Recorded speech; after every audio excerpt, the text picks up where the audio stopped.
E adesso parliamo invece di Dodore Meloni. La sua marcia a favore dell'indipendentismo oggi ha fatto tappa a Porto Torres. Lo vediamo nel servizio di Fausto Spano.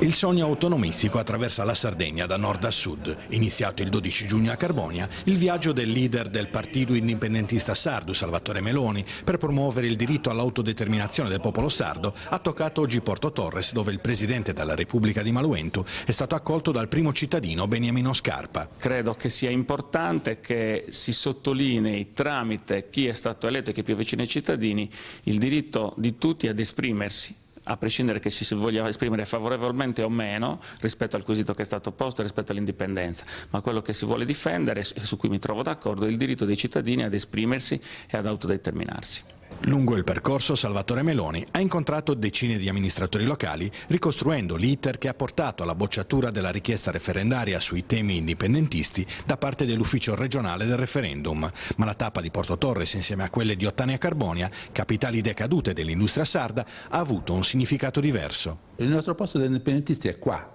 in questi luoghi. Perché? Perché ci stanno distruggendo prima il territorio.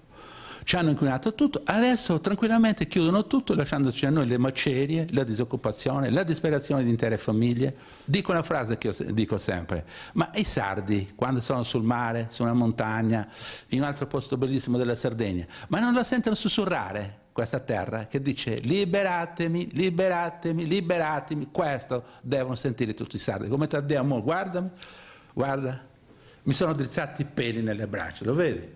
Nei prossimi giorni Dodore Meloni sarà a Sassari, Sorso, Alghero ed Ittiri.